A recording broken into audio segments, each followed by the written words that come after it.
খুশবু কিচেনে আপনাদেরকে সবাইকে স্বাগত। আজ আমি একটা দারুণ রেসিপি নিয়ে হাজির হয়েছি, আর এই রেসিপিটা হলো সুজির ক্রিসমাস কেক। আর সামনেই তো ক্রিসমাস, তাই না? তো নিয়ে চলে এসেছি সবার জন্য ক্রিসমাসের কেক। আশা করছি আপনাদেরকে এটা ভালো লাগবে। তো চলুন এটার জন্য কী কী উপকরণ নিয়েছি সেটা বলে দিচ্ছি। তো প্রথমে আমি নিয়ে নিয়েছি সুজি। একটা পাত্রে আমি নিয়ে নিয়েছি দই, টক দই। এর মধ্যে দিয়ে দিচ্ছি গ্রাইন্ড করা চিনি আর দিয়ে দিচ্ছি বেকিং পাউডার। এটাকে ভালো করে মিক্স করে নিতে হবে, ঠিক এরকমভাবে। এর মধ্যে দিয়ে দিচ্ছি সুজি দিয়ে হালকা হালকা করে দিয়ে এটাকে মিক্স করে নিতে হবে, ঠিক এরকমভাবে। এটাকে 15 মিনিটের জন্য ঢাকা দিয়ে রেখে দেবো। তো দেখুন 15 মিনিট পর সুজিটা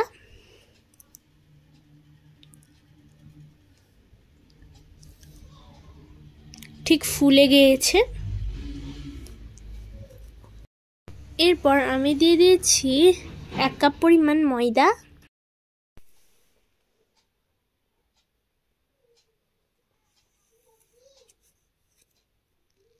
দিয়ে দিয়েছি বেকিং পাউডার,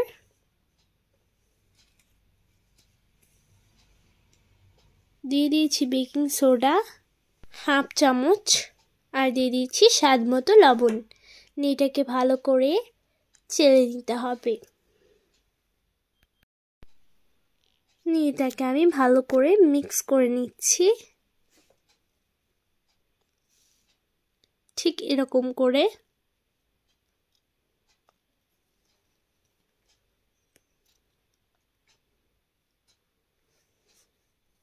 এটা এমনভাবে মিক্স করতে হবে যাতে ময়দাটা ভালোভাবে এটার সঙ্গে মিক্স হয়ে যায়।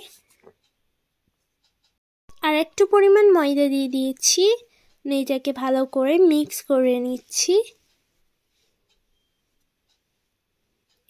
এরকমভাবে।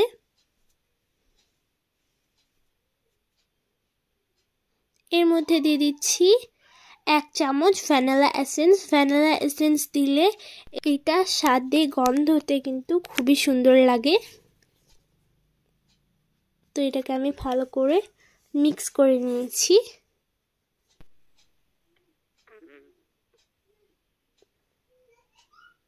তো এখানে আমি একটা মোল্ড নিয়েছি। মোল্ডে আমি তেল ব্রাশ করে দিয়েছি আর ময়দাটাকে ভালো করে দিয়ে দিয়েছি। ময়দাটাকে কিন্তু খুবই সুন্দর করে সাইডেও দিয়ে দিয়েছি। এরপর আমি এর মধ্যে ওই ব্যাটারটাকে দিয়ে দিলাম। এরপর আমি এটাকে ড্যাব ড্যাব করে নিচ্ছি। একটা গ্যাস ওভেনে আমি কড়াই চাপিয়ে দিয়েছি। এর মধ্যে আমি একটা স্ট্যান্ড বসিয়ে দিয়েছি। ওই স্ট্যান্ডের উপরে আমি এই মোল্ডটাকে দিয়ে দেব। এটাকে বেক করব। কিছুক্ষণ পর আমি এর উপরে কাজু দিয়ে দিয়েছি।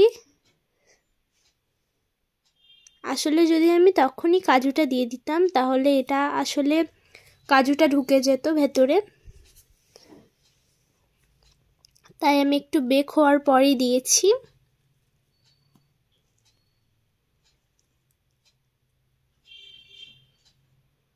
কিছু কিশমিশও এর মধ্যে দিয়ে দিচ্ছি যাতে এটা খেতে আর দেখতে দারুণ লাগবে। কিশমিশগুলোকে আমি এধার ওধার করে ভালোভাবে সাজিয়ে দিচ্ছি। আর আমাকে কিন্তু কেক খেতে খুবই ভালো লাগে। আপনাদেরকে কেমন লাগে আপনারা প্লিজ জানাবেন। এই যে এবার আমার সাজানো কমপ্লিট। এরপর কিছুক্ষণ পর দেখুন কেকটা মনে হচ্ছে এবার হয়ে গেছে। আর কিশমিশগুলো দেখুন একদম কালো হয়ে গেছে। আমি স্টিক দিয়ে একবার চেক করে দেখলাম। তো দেখুন একদম পরিষ্কার এসেছে। তো এটাকে এবার নামিয়ে নিয়ে মোল্ড আউট করে নিচ্ছি।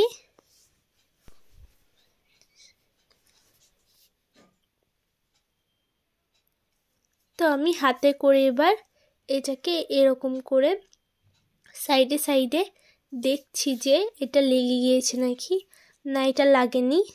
তো এটা আমার পুরোপুরি মোল্ড আউট করা হয়ে গেছে। এটাকে এবার আমি উল্টে দেব। এটাকে একবার শুধু জোরে চাপ দিলাম, তারপরে উঠে গিয়েছে। দেখুন কত সুন্দর লাগছে, দারুণ লাগছে। আর একবার হলেও এই রেসিপিটা ট্রাই করে দেখবেন, খুবই সুন্দর হয়েছে। দেখুন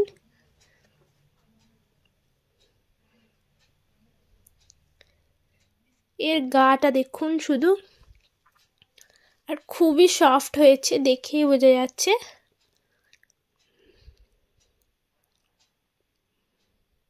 আর দেখুন কত সফট হয়েছে, আর দারুণ লাগছে।